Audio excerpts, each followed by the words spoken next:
نماز میں دل لگتا نہیں تو کیا کریں؟ تو دیکھیں، نماز میں دل نہ لگنا یہ اولاً تو یہ ہے کہ یہ کوئی چھوٹا مسئلہ نہیں ہے، یہ بہت بڑا مسئلہ ہے۔ نمبر 2 یہ ہے کہ یہ صرف چند افراد کا مسئلہ نہیں ہے بلکہ اکثریت کا مسئلہ ہے۔ اب اس کا حل کیا ہے؟ دیکھیں، حل یہ ہے کہ جب آپ کسی شے کو حل کرنا چاہیں، کسی مسئلے کو حل کرنا چاہیں، تو اس مسئلے پر فوکس کر کے اس پر بھرپور طریقے سے توجہ دے کر اسے حل کرنے کی کوشش کریں۔ کسی شے کو جتنی ترجیح آپ دیتے ہیں اس کو حل کرنے کے لیے کوشش بھی اتنی کرتے ہیں۔ اگر مثال کے طور پہ ہمارے 200-400 روپے کسی کے پاس پھنسے ہوئے تو ہمیں اتنی پرواہ نہیں ہوگی، ہم کہیں گے چلو یار دے دے گا، ارے نہیں کل نہیں پرسوں دے دے گا، ارے پرسوں نہیں ترسوں دے دے گا۔ لیکن اگر کسی کے پاس ہمارے 4 کروڑ روپے پھنسے ہوئے ہوں تو اب ہم یہ نہیں کہیں گے کہ جناب وہ کوئی بات نہیں ہے، کل نہیں تو پرسوں دے دے گا، پرسوں نہیں تو ترسوں دے، نہ بھی دیا تو خیر ہے۔ پھر نہیں ہو سکتا۔ کیوں؟ اس لیے کہ 4 کروڑ کی ترجیح ہے ہمارے پاس، 4 کروڑ کی قدر و قیمت بہت ہے۔ اب ہم اس کے لیے بھاگ دوڑ کریں گے، اس کے لیے منصوبہ بنائیں گے، سوچیں گے، پلان کریں گے، رابطے کریں گے، اس سے مل، اب یہ سارا کچھ کریں گے۔ اب بات یہ ہے کہ نماز کے اندر توجہ تبھی ملے گی کہ جب نماز کو اہمیت دیں گے اور نماز میں خشوع نہ ہونے پر توجہ دیں گے۔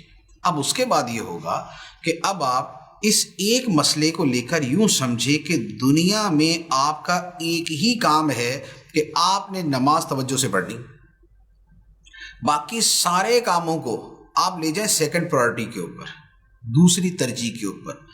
پہلی ترجیح جو ہے وہ نماز اور نماز میں خشوع و خضوع اور نماز میں توجہ کو دے دیں۔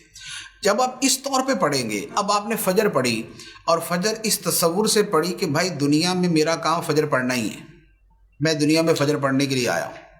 ظہر کی نماز آپ اس طور پہ پڑھیں گے کہ بھائی میرا کاروبار پہلی چیز نہیں ہے، نماز پہلی چیز ہے، کاروبار اس کے بعد ہے میرا۔ تو جب آپ نماز کو ایسے اہمیت دیں گے اور ہر نماز کو اس توجہ کے ساتھ پڑھنا شروع کریں گے تو پھر نماز کے اندر توجہ بڑی آسانی کے ساتھ بننا شروع ہو جائے گی۔ تو یہ اوور آل ہے۔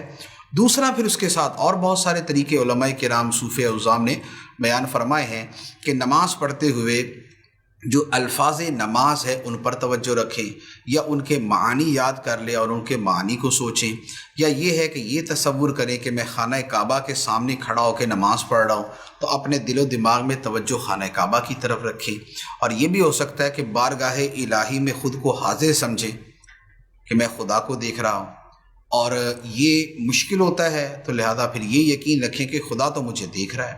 تو لہذا اس طرح کی پھر جو اعتقادات ہیں اور اس طرح کی جو سوچ ہے وہ نماز کے اندر توجہ پیدا کر دیتی ہے۔ پھر یہ بھی ہوتا ہے کہ نماز میں خشوع و خضوع کے واقعات پڑھیں، اس کی فضیلت پڑھیں۔